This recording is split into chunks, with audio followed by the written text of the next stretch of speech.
as possible to try to get a free flow of discussion going on around business development and what's happening in South LA and what the opportunities might be. So why don't we just do a quick introduction of each panelist by themselves, and then we'll come back to Joe. Oh, Joe, push a button. Joe Ruzan, the Community Development Department. I'm the Deputy Director of Business Services for South Los Angeles. I'm James Burks. I'm with the City of Los Angeles Department of Cultural Affairs. I'm Director of Special Projects. On the other side, I've also was a developer for the State of the Arts in South LA and also for the African Marketplace and Cultural Affair in Los Angeles. Good afternoon. Michael Jones, President and CEO of the Crenshaw Chamber of Commerce, also a City Commissioner with the Quality and Productivity Commission, City of Los Angeles. Marva Smith Battle Bay, Vermont Slauson Economic Development Corporation, President. Chris Pearson, Mayor's Office, Senior Policy Director for the Office of Economic and Business Policy, responsible for South LA Economic Development. Floor is yours, Joe. Thank you. What we presented for you this afternoon is a brief presentation. It's been abbreviated a bit for sake of time, but it'll speak specifically to the eligible incentives that businesses in South Los Angeles can capitalize on, particularly if they're in one of our either state enterprise zone or federal empowerment zone. So here are the incentives and resources that are available. These are both city, state, and federally driven. You have the state enterprise zone, federal empowerment zone, federal renewal community, work opportunity tax credit program, lending programs, industrial development, Section 108 loans, and work source centers. So there's a variety of different incentives there that you can receive through the state tax credits. You can get accelerated business expense deductions, DWP electrical rate discounts, hiring tax credits to be applied towards state taxes, net operating loss carry forwards, net interest deductions, and sales or use tax credits. The accelerated depreciation is available to you. In essence, what this is as opposed to the traditional method of computing your tax basis or your depreciation, it could be accelerated or compressed into a shorter period of time. The DWP electrical rate discount or reduction is one of our leading programs. If you have your business operating in the state enterprise zone and you have a separately metered business, meaning that the business name is attached to that meter, you are eligible for a 35% rate discount on your electrical usage. That's electrical only, not water. It incrementally goes down over a 5-year period. You can go to the next slide. It goes from 35, 30, 25, 20, and then it sunsets in the 5th year at 10%. The hiring tax credit program, as an employer in the state enterprise zone, and if your employee fits one of 13 criteria, not all 13, but one of 13 of that criteria, you potentially could reap the benefit of a $37,440 tax incentive from that hiring tax credit per employee with no ceiling. So here's an example real quickly. If you were to hire somebody at $12 an hour, and they're a full-time equivalent, roughly $25,000 a year at that hourly rate, the first year you would get a 50% tax credit. And then again, if you look again, it incrementally goes down over the 5-year period, 50, 40, 30, 20, and 10. This is significant when you consider the tax saving of $37,440, which we're going to be talking about. Net operating loss carryover, again, another tax incentive. I can talk more in depth individually with you on that. Net interest deduction. Now, this is a very interesting program, probably the one that I was most surprised by. If you're a business and you're trying to get a loan from your bank, and your bank says you're a tweener, they're not sure whether or not they're going to give you that loan or not. For you to tell your bank that 7% interest loan that you're going to give me for that $100,000 that I want to borrow from you, do you realize that there's no capital gains for you as the bank in terms of the profits that you make off that loan? So the incentive may not necessarily be coming to you, but it's an incentive for the bank to give you that loan because in essence they pay no taxes on the gain. The sales or use tax credit, 9.75% tax you pay in the state of California. That sales tax that you would pay on whatever the equipment is a benefit back to you. Federal Empowerment Zone.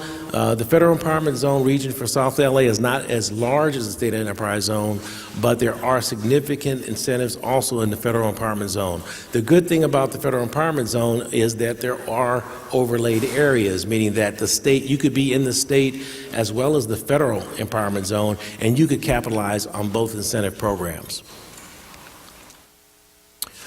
And this is the Work Opportunity Tax Credit. I can talk in more depth if you're interested in that at another time. Go to the next slide, please. So then there's a number of lending programs at CDD. We have loan officers that can speak directly to you. We have industrial development bonds, empowerment zone bonds, nonprofit bonds, that's right, nonprofit bonds, and HUD Section 108 loans.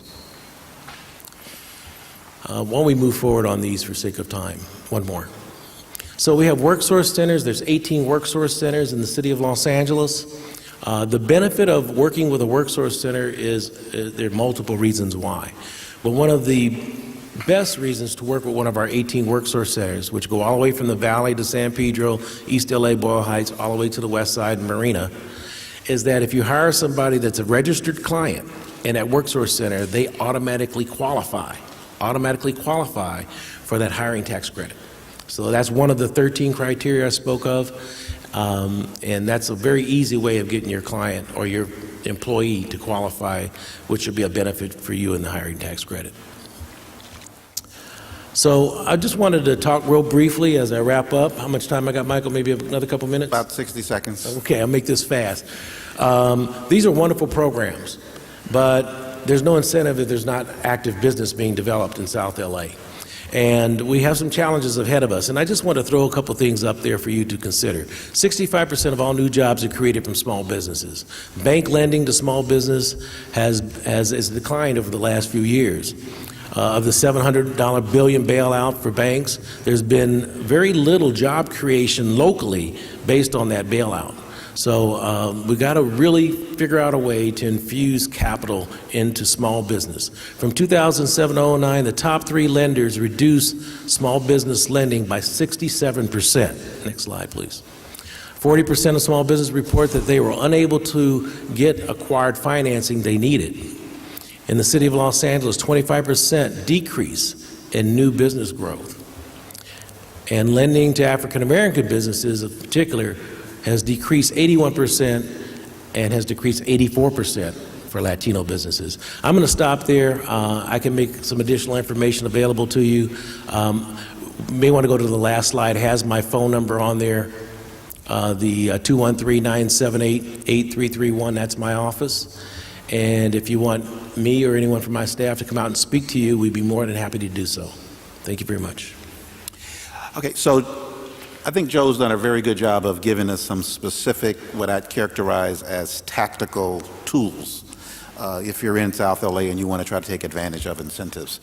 What I'd like to do now is kind of shift the conversation just a little bit to talk about South Los Angeles as a market, because businesses operate in markets where they try to effectively add value and make a profit. I mean, at the end of the day, if we're talking about business development, that's what attracts businesses.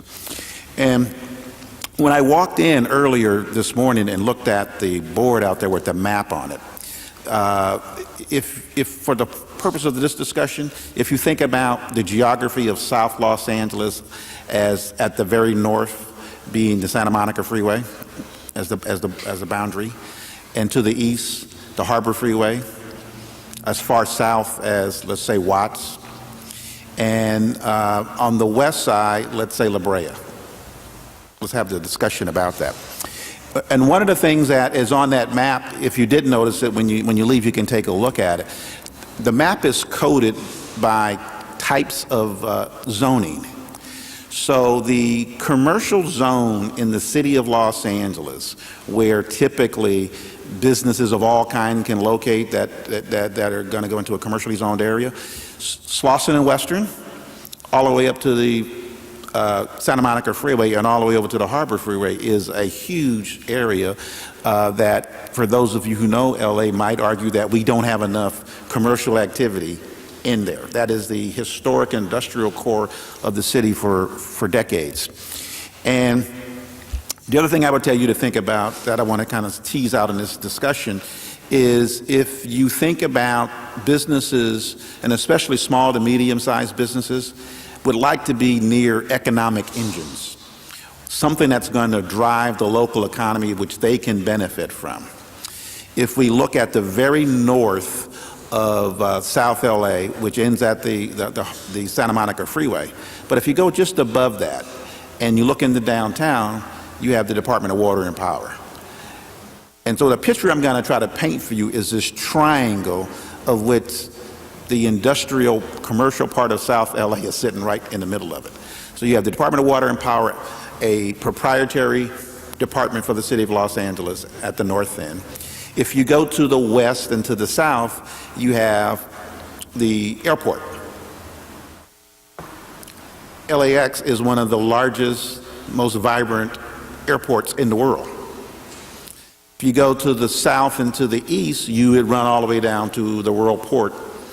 So the triangle is DWP at the top, the airport, and the port at the bottom, with this huge swath of commercially zoned land right in the middle of that, in the heart of South LA. So I'd like to kind of to focus on that, because if I'm a business owner, and let me just, how many people here own a business that are in the audience? How many people are in retail business? How many people are in some kind of industrial manufacturing use? How many in professional services? Okay. And everybody else here does what? How many city employees? Don't be afraid. Okay. How many nonprofit agencies or folks who work in nonprofit world? Okay. So we got a good mix.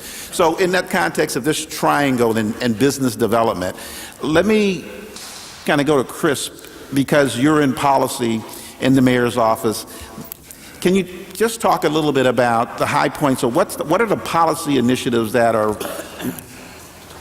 in play for South LA right now, and kind of what's the status of them? So, I mean, Joe did a good job of one of the incentives there are for businesses to move into South Los Angeles. In terms of policies that the mayor's office as well as the city council has sort of spearheaded to move forward, I think for small business, the two biggest policy shifts that we've had is instituting a business inclusion program. So we know in the city of Los Angeles, especially in South Los Angeles, that our business growth and our economic growth has to be homegrown. So part of my job, obviously, is business attraction and business retention. And as I call businesses that are outside of the city, outside of the state, to try to lure them here to the city of Los Angeles, we just have too many things working against us to bring them here. So what policymakers have seen and decided is if we're really going to grow, we have to grow locally. So with our business inclusion program, we know that 70% of the businesses in LA are small businesses. And the goal of this inclusion program is to ensure that our proprietary departments, our city departments, create goals to try to contract with businesses. So small businesses, they want to have, they set a goal of 25% for small businesses to contract for the various opportunities. For emerging businesses, the goal is set a little bit lower at 8%. But when you look at the city's spending, $1.75 billion a year for 2,000 contracts, there is tons of opportunity out there for growth. And the city wanted to at least benefit off of that somewhat. I mean, we have local hire programs, but there's nothing really happening for small businesses and making sure they have the opportunities necessary to succeed off of tax dollars being spent locally. The next big initiative that the city has really undertaken is to incentivize local businesses to actually bid on contracts. So what we did is we passed with City Council a local preference ordinance. That ordinance gives local businesses 8 percentage points to be more competitive with larger businesses that are typically outside of the state, outside of the county, outside of the city. We want our money spent locally, we want our jobs to grow locally, and that's the only way we're really going to uplift ourselves out of this economic recession we're currently in. Good. So the mayor's office is trying to make a policy shift and focus on the needs of businesses. 100%. Yeah. So if we go back to my notion of this triangle, Marva, you operate in an area that was traditionally an industrial zoned area for decades on that Slauson corridor. And you've been very successful at introducing retail in a large scale in that market. Over the period of years, and let's say your experience the last 10 years, where would you say has been the biggest impact for local businesses as you've been able to attract major retailers to your developments? Okay, some of... Thank you. I didn't realize the mic wasn't on. Some of the incentives that used to exist years ago, of course, don't exist anymore because of funding through the City of Los Angeles. Prior, we were able to use any number of different grant sources, both local and federal, which allowed us to do and provide certain incentives to many of our tenants that we aren't as much able to provide today. I'll just go back long ago when we were able to we had to move some tenants from property that we were acquiring. So we had to tear down their facility and put them in one of our new center. Well, we had the funds at that time to put them in temporary locations until we finished our new center, and then we moved them into the new center. And because of the federal dollars that we had going into that center, we were able to reduce their rents substantially to allow them to grow for the first 5 years. And we were also able to get loans for them. All of those businesses had small business loans at reduced rates that they had to pay back over a period of another 5 to 7 years. Those kinds of incentive programs don't exist in the same fashion today. So we have to try and use other incentives. And, you know, we go to the city a lot for those kinds of incentives. I mean, we don't take for granted that the DWP credits don't mean anything, because they mean a lot. The higher credits, they mean a lot as an incentive for people to move in. The fact that we can help people with their employees, bring the labor to them by working with the various work source centers, that's something that they don't have to do as much. But what we can't help with, and what we all face, because I certainly do, is just the increased costs that we have at all of our properties for security and insurance. And those are two things that are prohibitively really expensive. You have a couple of incidences, and your rates go up. And so those are the kinds of costs that retailers don't have to deal with as much if they're in an outlying area or location. People are often shocked when I say, at our corner of Vermont and Slauson, where we have our Kmart, we spend $500,000 a year on security. $500,000. Why? Because we have 4 guards, 24 hours around the clock.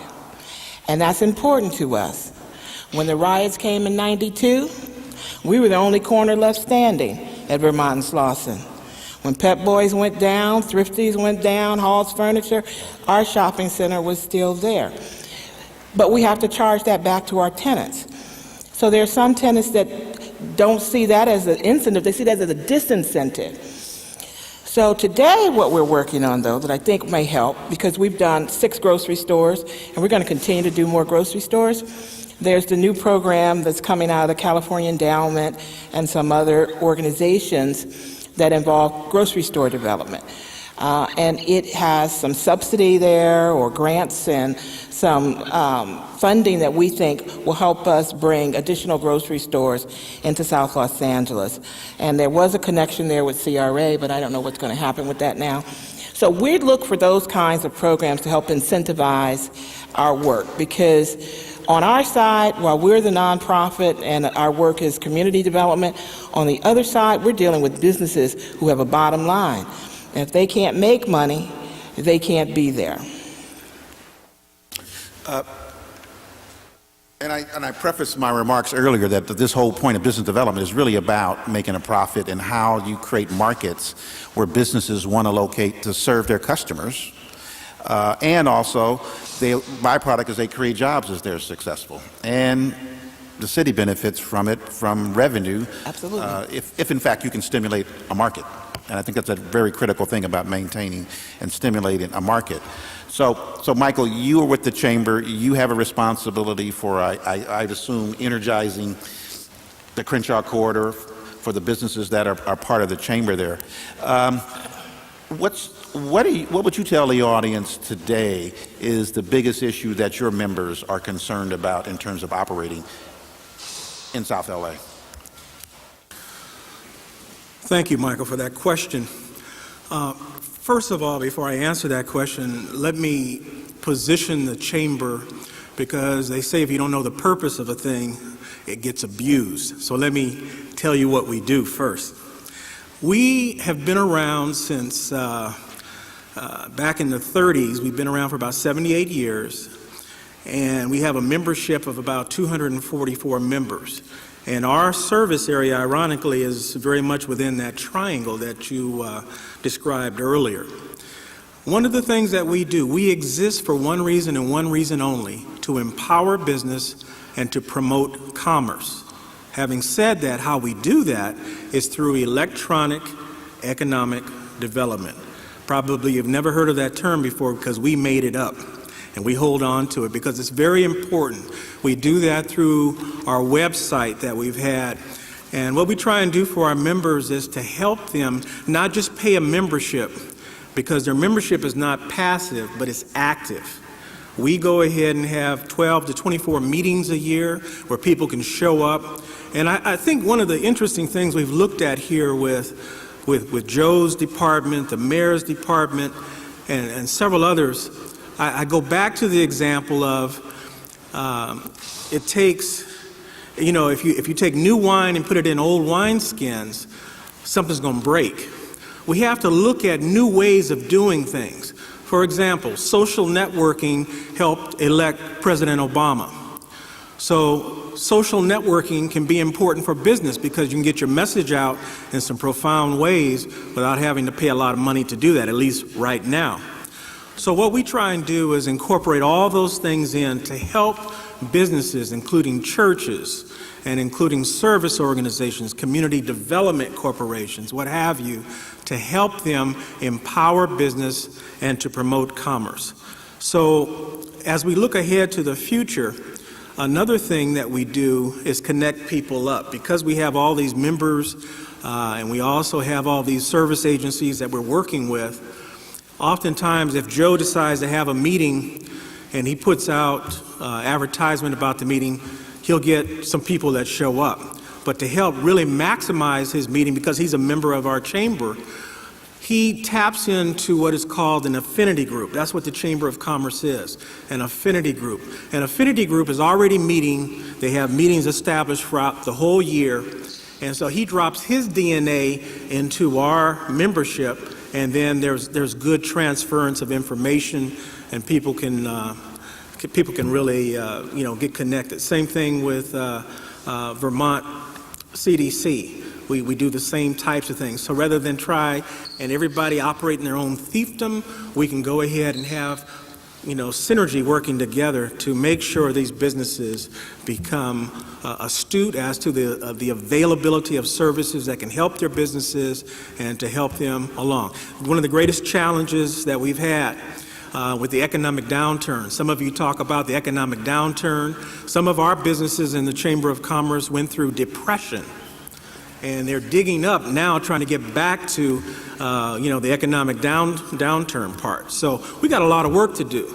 So we focus on about 10 different things, and that's business mixers, bringing some of the good offices that we have in the city of Los Angeles, the mayor's office, Ole Mbach, and so on and so forth, into our chamber to talk to our people and have them dialogue back and forth and see how we can make some things better. Good. So let me interject two other things in this triangle that I keep trying to get you to focus on. You know what, we've talked about DWP, we talked about the airport, and we talked about the port as the kind of the anchors of the triangle. And we've talked about the fact that South LA is in the sweet spot of that triangle. Let me interject two other engines that I would have you all want to focus on. If you were here earlier for the presentation by Retail, University of Southern California was there talking about their new master plan. So put that inside of the triangle. Now you have a world-class educational institution where people from all around the world come to go to this school. And I kid sometimes with my friends that work there, says, you know, you're the University of South Central. And not to offend anybody who's a USC grad. But it's true. So you've got a major institution that's there, higher education there. Then you can also add the King Drew Medical Complex in there too. So if you think about this, and because I do work in economic development, and sometimes I'm asked to go around to other cities around the country and, you know, talk about this stuff, and I've, you know, had an opportunity to work with a number of mayors in other large cities. When you come in and you see these kinds of assets and engines in fairly close proximity, if you think about the distance from LAX to Department of Water and Power, you're probably talking about less than 15 miles. I live in Westchester. It's about 13 miles from Westchester to downtown. So if you think about the proximity from DWP down to the port, that's probably the longest expanse in this triangle that I'm drawing. In that you've got a world-class educational institution, you've got a medical complex, and a lot of cities have grown up around educational institutions and medical complexes. Anybody been to Irvine? Okay, the city of Irvine was founded on the medical center there and the University of UCI. That's how they modeled building that particular city. So we've got assets that are in the same places that everybody else would love to have. And I think maybe we need to really start thinking about a better job of how to connect these assets, make them work for the benefit of the community that's within that triangle. And when I looked at the list of the folks that were going to be on the panel, and I saw James's name and what he did, and I was thinking to myself, cultural affairs, and business development.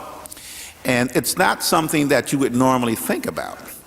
But then I thought about, from a practical experience, I've had a client who's a real estate developer that uses very high design in the development of office buildings. These office buildings win awards as art, okay? He actually gets to charge more rent than your normal, you know, rectangular office tower that may be, 15, 20 stories, because he has a building that looks like an airplane, and it's low rise. So the elements of art in economic development, I'm sure you can educate us on how that's playing out in South LA. Yeah, I'm probably the last person that was added to this panel. I got Valerie's letter, and I said, Valerie, when Urban League did their State of Black Los Angeles, they also conveniently did not include the arts. And sometimes we forget it until a riot breaks out in Los Angeles, and after police and fire, it's the Cultural Affairs Department that's called. And that's true. And how our community is represented and reported in the media, and what it represents, whether it's a culturally blighted wasteland where nobody wants to build a business, no one wants to drive through there.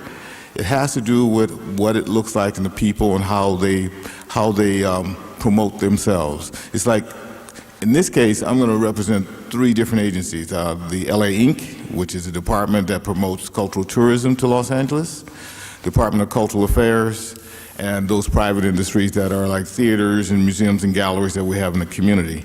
4 years ago, I started a project called the State of the Arts in South LA. I've always been concerned, I grew up in South LA, I grew up in Watts, I grew up in Compton, about how that community is represented. What's happening with sustaining, what happens with sustaining the cultural corridor used to be called Central Avenue. historic places, destinations, the Ralph Bunche House, the old California Golden Eagle building, the Golden State Mutual Life Insurance building, the theme restaurant at LAX, what happens down at the harbor and the little theme park that's there. Why is there an Olvera Street and there's not an African street or an African village? What is a cultural destination? How much traffic is being generated by these communities? How many jobs are being created in the arts? Real quickly, Otis's report on the creative economy in Los Angeles says that one of the largest business sectors in the region, the second largest in LA County, the arts. 835,000 direct and indirect jobs contributed by the arts. $113 billion in sales receipts in Los Angeles County, $14 billion in Orange County, the arts, or $4.5 billion in state and local tax revenue. Filming, location shooting, these things all involve making our community destination. The African marketplace wasn't an accident. After the 1984 Olympics, I realized right then and there that the South Los Angeles did not benefit from the tourists that came to Los Angeles. They were not driven to the hotels that we had in South LA because there were none. We had our first shopping center other than what Marva's done. And I've worked with everyone at this table with the art, through the arts. I'm a cultural planner. I'm actually a trained planner. But I use that to look at arts and economic development. The African marketplace provided 2,000 short-term jobs. We stimulate small businesses. And in those communities, small business happens to be what drives and what keeps those communities afloat. Was a mom-and-pop import-export business, or it could have been the 2 stores that we created, one in Fox Hills and Baldwin Hills Mall, because many of the people in South LA do not have the resources to have a space, maybe in Marva's space, but a co-op they can do if it's done and developed right. So basically, over the years, we've been looking at how to change the perspective of how the arts are viewed in South LA. It's no longer a frill. It's not something that people do to placate a community. It's actually a job, and it's actually into looking at how people are going to view your community. Whether it's historic buildings, whether it's architectural improvement, whether it's the new MTA system that's going up Crenshaw Boulevard, and how it should be identified with the African American community to drive people to that community. It's important. Tourism is the largest industry in the United States. We're talking about African Americans now who represent almost $90 billion of that tourism market. The Baptists will be here in a month. They'll bring 25,000 people here. They'll leave $25 million in Los Angeles. How much of that's going to get into your communities? For years, I used to beat up on the Convention and Visitors Bureau about failure to market South Los Angeles as a destination for tourists, whether they want to drive by, whether 1992 civil unrest took place or the Watts riots. It's not just about the Watts Towers. It's about some of the other things that happen in our community that people want to come and see. Not only that, but families drive more tourism in the world and this city than Beverly Hills, than 3rd Street Promenade, Universal City Walk, Disneyland, Knott's Berry Farm. Black family reunions, Latino family reunions, Asian family reunions spend millions of dollars in this city. A hotel bed night now accounts for $525 for every time someone stays overnight in Los Angeles. Well, we need to drive them into South LA. I made the marketplace as a destination, and I ran it for 3 weeks intentionally. I really wanted to run something year-round. The good thing about that project is the city of San Francisco has adopted the model, and they're actually going to build a permanent African marketplace at Hunters Point, Bayview. It's the last black community in Bayview. In Los Angeles, I'm only asking that you try to look at, when you start planning business, you also have to plan for new customers. You can only have so many stores, so many liquor stores, and so many others that are driving to the community, that are depending on the community that's there. Use the arts, use festivals, special events, theaters, philanthropy, preservation. Use those, and dance, use those skills to drive businesses and people to your communities. Okay. So he brought up an important point about the arts. Go ahead if you want to applaud.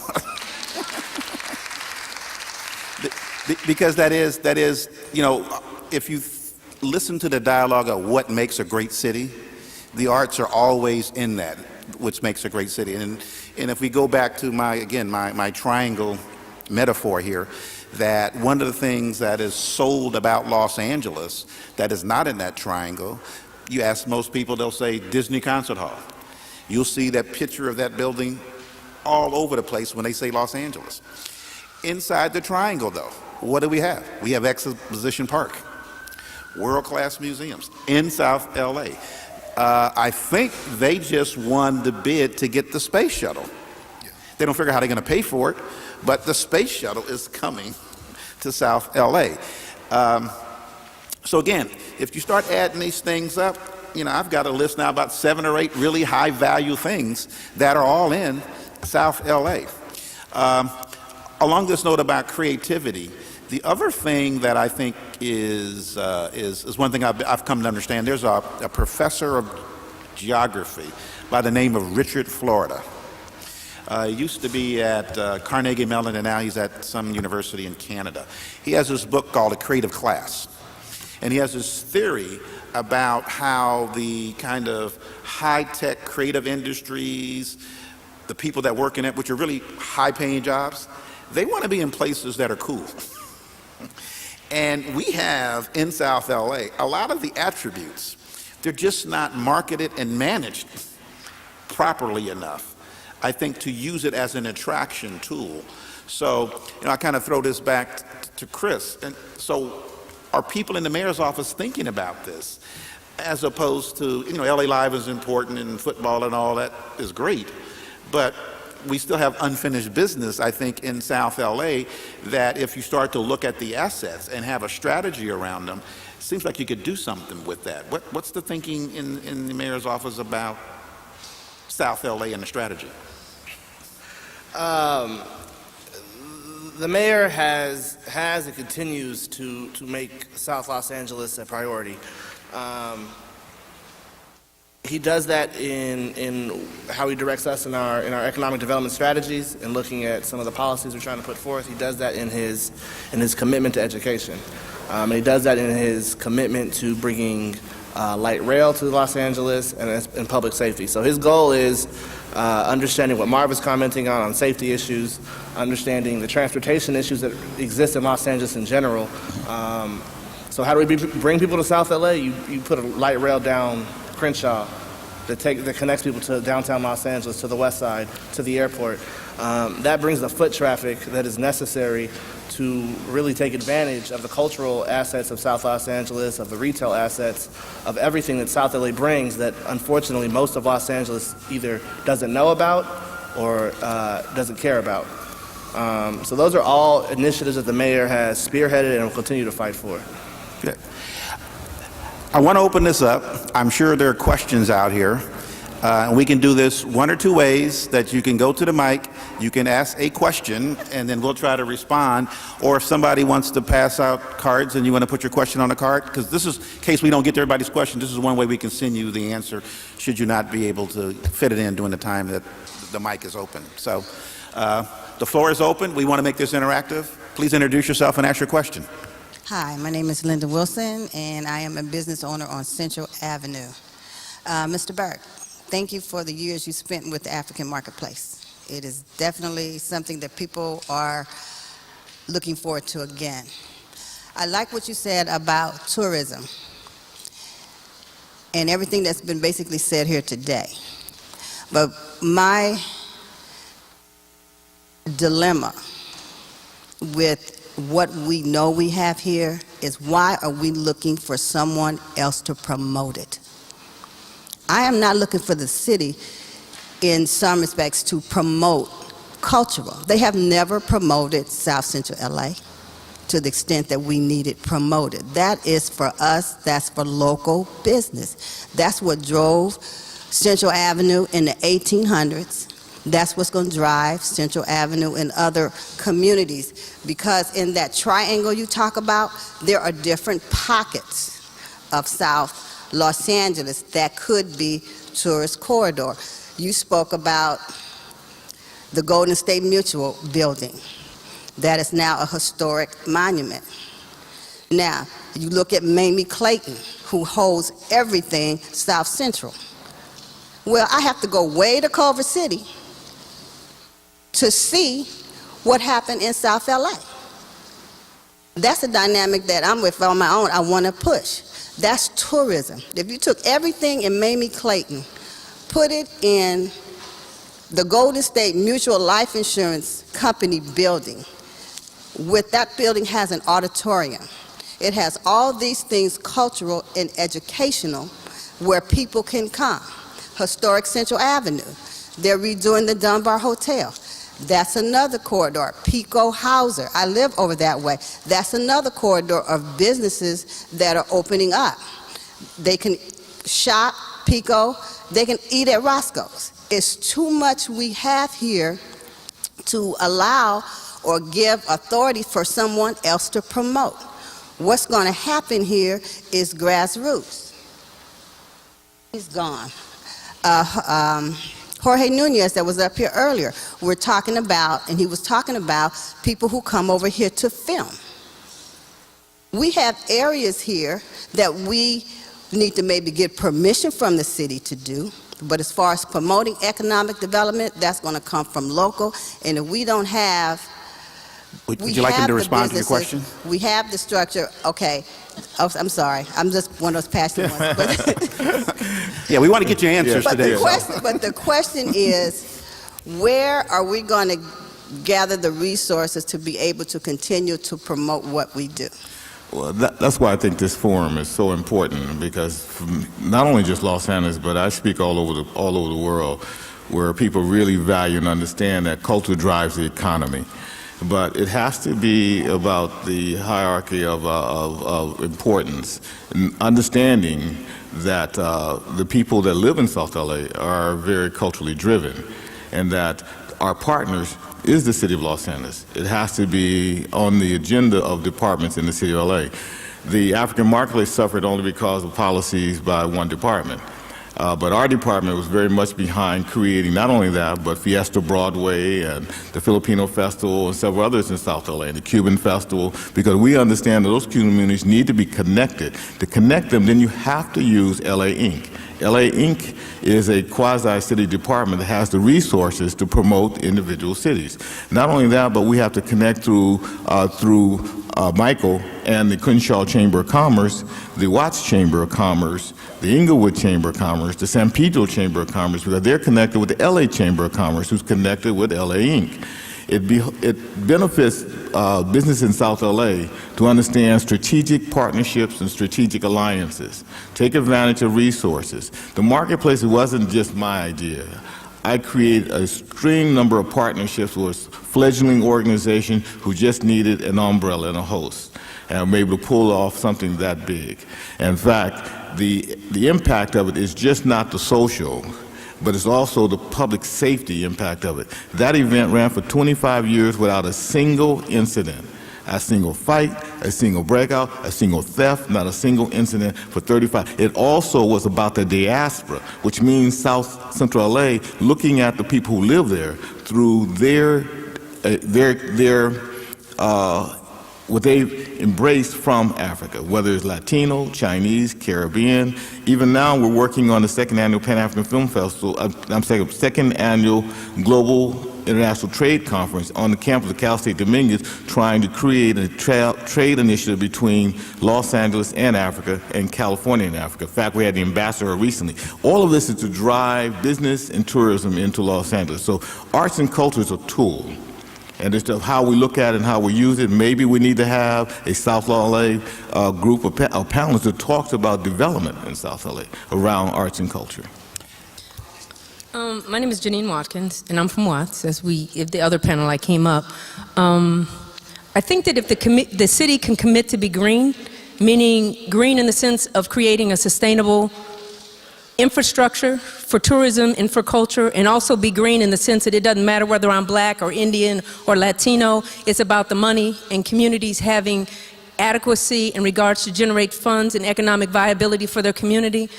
We won't historically be left out again. And I stand before you as a novice to politics, but Watts is under siege as I stand before you because, as you know, Mr. Burke, I've sat in DCA and they're trying to submit this skateboard park that is completely wrong for an acre of land, the last acre of land that's for Watts. Now we have the Watts Towers and we have the Cultural Crescent, and that is a premier tourist destination. I own a house across the street, and over 500,000 people from around the world come to that street. We are waiting for the city to commit to its people. We pay our taxes, we send our kids to school, we visit our men in prison, and when will the mayor's office, DCA, and our council people really commit to economic viability so we can continue to meet? But every time I meet, or my sister meets, or my brother Nunos meets, he makes sure he gets paid to me, because I've known this kid since junior high school. He's got a business, and we are very proud of him. But as a volunteer to LA, as I stand before you, you cannot pay to give me my second back for standing here. And so there's thousands of us that pay your salaries, and we're waiting for you to commit to the communities that you service to really be about the business of creating a sustainable city. And when you create a sustainable city, it's not about the elites who have money that come in and take over Watts so they can run a bus from LACMA to Watts and pick up the monies at the end of LACMA where they go to Ray's Cafe, and they're going to pick up the money on their bus and they're going to come visit us. We're talking about complete inclusion where communities are involved in creating their destinies economically, environmentally, and socially. And until the city stops being elitist and bougie and having meeting after meeting and never keeping their promise, our brothers are going to go to jail, our sisters are going to be disenchanted, and our children are no longer going to trust in the government that they're supposed to trust in because they know that it's not true. And so we can meet, but let us meet about getting the job done, because a perfect example is Watts Towers. That Cultural Crescent project has been sitting for 50 years. 50 years. And as we sit here today, the city is setting it up to be given away to outside entities. So I'd like to hear from the mayor's office who wants the skateboard park, and DCA who wants the skateboard park. What is your vision for Watts and other communities so we can have accessibilities to our neighborhoods in ways where cultural tourism becomes the lifeblood for our children and our grandchildren? So the question is about the skateboard park? Is that? No, it's about doing the work of economic viability under a cultural tourism overlay, because every community that's here in South Central, they've got the food, they've got the culture. I don't care if it's tamales or it's soul food. They've got the history that the world wants to see. We have the towers, we got Lamert, we got all the infrastructure we need, but the city has not invited us to the ball. We Cinderella at this point. Okay. We got everything we need, but ain't nobody inviting us to the ball. Let's see, we got one city person here, one city person there, one city person there. Well, You guys want to split it up? Yeah, well, first of all, I'm not here representing the Cultural Affairs Department, but I agree with you. I grew up in Watts. I went to Markham Junior High, and I worked with Roy Willis. did I. On the first part. Well, see, yeah, we're probably there together. See, I worked with Roy Willis on that first part of the Cultural Crescent. As you know, I thoroughly support what's happening in Watts, as I support what should be happening around Jefferson High School, because it's historical. What should be happening around Crenshaw, Baldwin Hills. And I think that maybe your point is well taken. I think the community, I've said in those meetings, you notice I have very little say because I'm not working on that project. It's not a project of mine. But I totally agree with you. I think the community should have a lot more say so. But it also goes a lot more deeper than just a skate park. It also talks about hospitality and cultural hospitality being planned and having the resources to do that. Yeah, go Can we ahead. have the next question? Thank you. Thank you. Let me ask a little quick survey. So out of you business folks that are in the audience in the city of LA, how many of you pay gross receipts tax? How many of you paid the city's gross receipts tax? How many pay Gross receipts tax, city business tax. business tax? Because ultimately, my philosophy in life, everything is about other people's money. And the city collects $400 million worth of gross receipts tax from businesses. So if you're a business and you're paying gross receipts tax, maybe you have the way I think about it, you have an ability to say, I'm paying for something. What services do you value that money pay for? There's another way to look at this. And if it's the arts, maybe you ought to kind of roll up your sleeve and say, well, we're paying for this. Can we redirect some money to cultural affairs to do something about it? I'm not sure. Yes, sir. Yes, good afternoon. My name is Clint Rosemond. I'm the manager of the Business Improvement District in Lamert Park Village in the Crenshaw Corridor. I'm a lifelong resident. Went to all the local schools, Manual Arts, USC, etc. Was the commissioner for the city, the convention center when the Staples deals went down. So I know the structure of that deal, and we're looking at another deal that's being proposed that really needs to be examined critically for its impact on tourism, which is the largest single business in the world across the board. Number two, we really need to examine the structure. What's been talked about all morning and up through this panel. The real question is, what is the structure of collaboration? What is that? How do you do that? Everybody in this room represents a different interest. They are all supposed to have some mutual objectivity. What is that? How do you get to it? I've worked with Michael. I've sat on a commission with Marva. I've worked with James. So we all have things in common, but how do we get the door open? That's the real question. And the door you want to open, who's on the other side of that door? The door that we want to open is the door to collective prosperity in terms of business activity. That's where we want to go. That's what's beyond the door. So how do you get that combination done? That's the question. It's, how do we do collaboration? Well, one of the things that you historically hear about in all urban markets are we have to have public safety. That's almost like the first thing to create a viable market to have tourism occur. That's one of the premier things that everybody says. Let me just make my final remark. It feeds off of something that was said this morning. The gentleman talked about trying to get more film shoots in the community because they bring money. There's no question about it.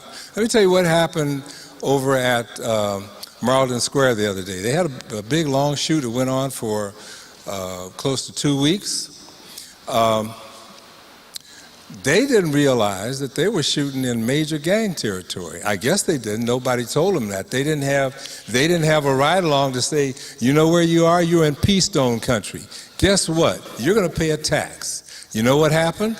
He was right, that person that wasn't there, to advise them that if you shoot in the middle of gang territory, you're going to be approached.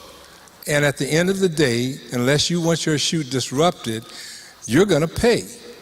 The point is that, and it's the 200-pound gorilla in the room, we haven't talked about the fact that we didn't do that other map. You talked about the map you saw outside. There's another map. It's in the mayor's grid office. It shows the gang territories for Los Angeles City. Every acre of ground in the city of Los Angeles is claimed by a gang. You can't do business development without recognizing that as a fundamental fact. So we're missing a gang czar on this panel today then.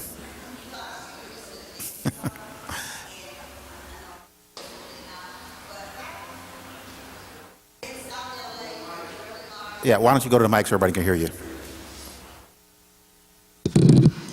In South LA and where we are, it's like people come over here and they don't know where the gang areas are. I was born and raised here. Bottom line is the stigma of what happened back then is not that stigma now. Are all the issues resolved? No. But unless we change the perception of what LA really is, then that's on us. Investors are not going to come. Like I said, I opened up on Central Avenue because I'm not scared to go over there. I have never been scared to go anywhere within the triangle.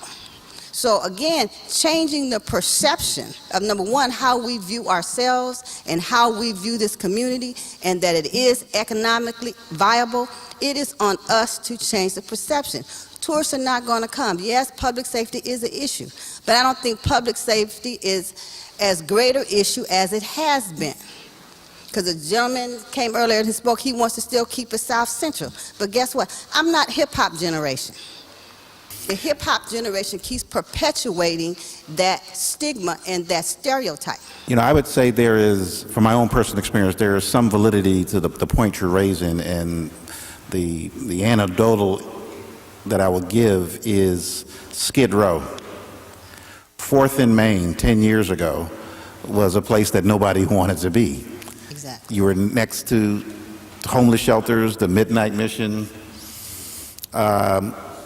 drugs, you name it, on the corner of 4th and Main. So 10 years later, what's at 4th and Main? Restaurants, lofts. Bingo. A vibrant neighborhood now is there. So, and the characteristics of that probably look like a lot of places in the city. South LA, East LA, the Valley. So it can happen. And it's really about a coordinated effort, and it's about somebody, you know, the 4th and Main issue or success is credited to Tom Gilmore, but that's a guy who made a big bet thinking that he could make it happen and took big risk, and it worked. But no risk, no reward. But what I want to say too, because that's one of the reasons why I'm continuing to ring the bell for arts and culture, because we're victims of Prop 13 and move all the art classes and programs out of the school system. Those kids that are 35, 40 below all did not have those social redeeming values that generally come about as we're taking a dance or a music class or a theater class or understanding the value of someone's property.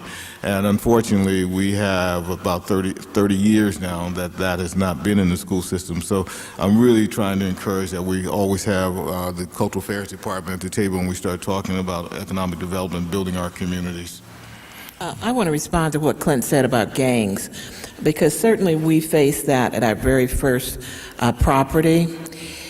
And it was probably a good thing that the large tenants, they had some knowledge of the gangs, but they didn't know really much about our community. So we weren't so much worried about them. We weren't worried about, Save-On Drugstore, Rouse, and Kmart and the post office and stuff. But when our McDonald's was due to open, we were concerned because we know what could happen once gangs come in and want to claim that territory. So we had to do some, some pre-intervention work, which involved a lot of security, some conversations to make sure that that store did not become the territory of the gang. So yes, especially smaller retailers or smaller business people are often concerned about that. The other thing is, for a period of time, there were a lot of people stopping jobs in South LA. You start to build a project and you get protesters out about workers. And so that is sometimes seen as a disincentive. But again, there were all kinds of talks to try and mitigate those instances as well. So basically, we've approached it as a public safety issue, and we've dealt with those leaders, those people, and had a method of intervention so that it didn't take over our property, because it would have really created a lot of problems had that happened. Yes, sir. Yes. When you mentioned 4th and Main, it caused me to get up. I need to do some background. I grew up in Palm Lane, the housing project where King Hospital was located. I attended Centennial. I attended Jeff. I'm a product of Second Baptist Church. I directed Project Open Door, which is in Skid Row. 4th and Main was about regentrification. It was developed not in the interest of those who were indigenous to the area. It was developed in terms of those outside of the area. I think the fundamental concern is, how do we develop the community in terms of those who are indigenous in the area? So we have to be careful when we begin to use 4th and Main as an example of success. The success so often is success for people outside of the community and not the people indigenous to the community. And I think that's what you were talking about, is addressing what's indigenous to the community. Whenever we do a project, and I've been all over South LA talking about development, and people about 10, 15 years ago, people would say, we want something like the Promenade, we want, something like Pasadena, Old Town, all this. And I said, well, what you need to know is, number one, if you get it, you won't be here. Right. If it happens, that means redevelopment, and not using redevelopment as a bad term or tool, but that it changes the community. Because the bottom line is all about property and real estate, people. And one of the problems in our communities and our neighborhoods is the ownership piece. We rent. A lot of the buildings we don't own. So when you've created a small community, and you've got a lot of traffic coming in that community, people are like, yeah, that's the place to be. Next thing you know, they're not there anymore. Why? Because that property owner has now gone and got a loan on that parcel, decided you are no longer his desired tenant, and he's going to put somebody else in there, and he's going to make more money. So one of the things I think is important in South LA is that we used to have a very large mercantile class where they actually owned their properties. That class really isn't there anymore. We need more people in business ownership, not just of the business itself, but of the real estate piece. And so people often ask us about the properties we own. We don't intend to sell them. That's contrary to most real estate development. In most real estate development, in years 5 to 7, you sell. And you recoup all your money, you go build something else, or you buy something else. We've never sold one property that we own, and we don't intend to. Because all the receipts that we create in our little community, we're probably the largest employer right there at Vermont Slauson in all of our properties than many other locations in South LA. So we know the sales tax that comes out of that center. We know how many people are employed there, and we own it. We need more people to own in South LA. Precisely. We've got time for one more question, because I see Commissioner Shaw coming here, and she has a chain on me. Wrap it up. I'm Julia Williams. I've been around a little bit, and Closer to the mic so we can hear you. Thank you. Hi, my name is Julia Williams, and I've been around a little bit. And I think that in taking Marva's comments to heart, it seems that when Eli Broad maybe didn't own that piece, but he was able to get $52 million, and there was this interest in helping him develop a deal. And you might remember Marlton Square, where most of that was the largest ownership, the largest development of black-owned businesses. What we did, we helped them sell their businesses. Now it's a big empty square. So I think the city has a greater responsibility, and I think all the folks here need to, maybe the issue should be, what are you going to do to help develop a better strategy to ensure that these things don't happen, and we use the Eli Broad and the model that the football team's going to use. Now, maybe that's our discussion. All right. Why don't I'll let panelists, take a 60 seconds to give closing comments. I'll take the first shot. I want to speak to the young lady's point about perceptions and security. And in 1992, as the general manager of the Baldwin Hills Crenshaw Plaza Mall, there was a impression that mall was very dangerous. And we conducted a study. I'm retired from LAPD, so I took a particular interest in that thought and the rumor. And we looked at the Del Amo Mall. We looked at the Carson Mall. We looked at the West Side Pavilion, and we looked at the Century City Mall. And of the 5 malls, including Baldwin Hills had the least reportable Part 1 crimes, robberies, car break-ins, and assaults than the other 4 malls combined. So the other thing that we have to consider is what we say and what we perpetuate in our own neighborhoods, why we don't frequent certain places. So I think we got to address that issue as well. Know your facts and don't kill your own businesses in your own neighborhoods. And I would say that with regards to public safety, and I agree, because we had also a store in Fox Hills Mall, and there was constant problems there, and it was very expensive. But with Baldwin Hills Mall, where we were for 15 years, very few, if any, problems. But the African marketplace didn't have the safety record by accident. It was because we're looking at our people, looking at our community. Even the design of it fit what I felt villages fit. It wasn't like the Black Family Reunion, it was different. It was done that way so that we would not have those kinds of problems, those challenges. We challenged the mind to explore. We put people in each other's spaces. We didn't allow territorial rights by individuals, which creates problems. So hopefully this moves on, and Valerie continues talking about the state of South Los Angeles, that the arts and culture could be at the forefront, so that places like WLCAC, Watts Towers, the Exhibition Park, and Leimert Park, where we're currently investing in the redevelopment of the Vision Complex, could be those kind of hubs that's going to bring and attract attention, and that we put this kind of ethnic spin on what's happening with the design of the light rail system of Crenshaw Boulevard. I wanted to respond before we get out of here to the question on how do we collaborate, and I think Clint brought that question up. He's not here.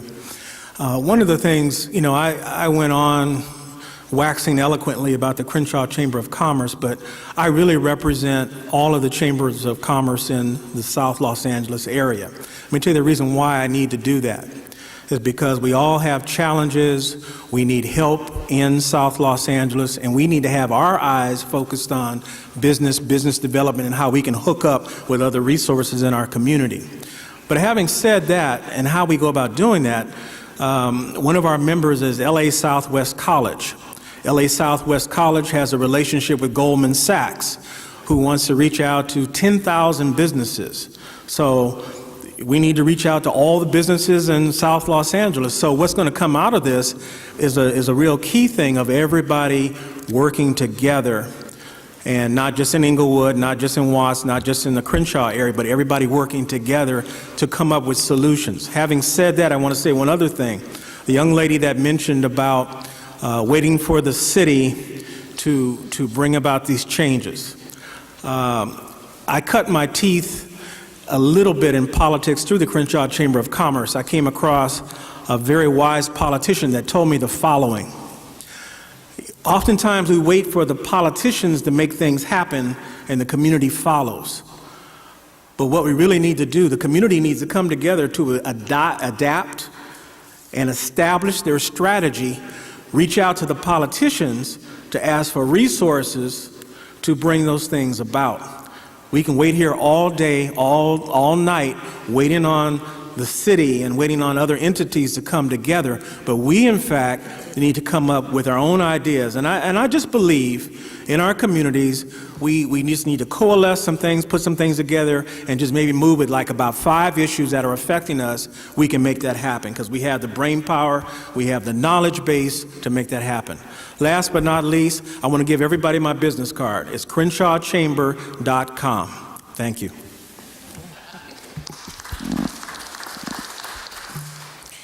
I'm going to make my last comments on really arts. James and I go back way as urban planners in school and everything. But I just can remember back in the community when we had things like the Inner City Cultural Center, when you could go to Hanks Gallery, when we had a lot of arts, cultural, and entertainment venues and places in our community. And we really don't have those anymore. The arts community, I guess, has morphed into something else, but it's desperately missing in our community. And I just applaud the effort that you have done and what you're continuing to do to bring arts to the forefront. And then finally, closing on the public safety issue, we too in our properties have not had the crime, we haven't had the shootings, we haven't had muggings or anything like that on any of our properties. The most we've had, and we've been able to get rid of it through cameras, is that we have a lot of car theft. People come in the shopping center and they see a car that they can steal and they steal it. And it wasn't until we put up the cameras that we've been able to avoid that. In our parking lot just out the door, somebody stole a car and left a bike. Now that they see that we're on full blast with cameras, that really has slowed down.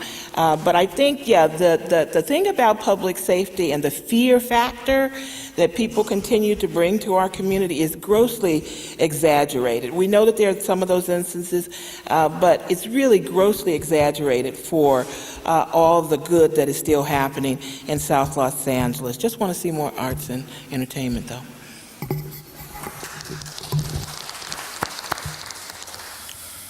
And I just want to end with an invitation to keep the conversation going with the mayor's office specifically. For any stakeholder who has ideas how to be more proactive in what we do, I'm more than willing to listen so we can take some of these conceptual ideas and put them into some real action. So Well, so join me in thanking all the panelists. A round of applause for participating, giving their time.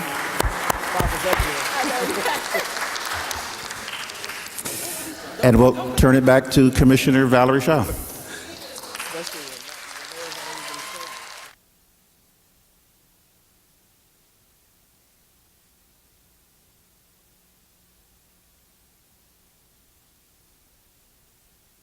Okay, we want to thank this panel. We have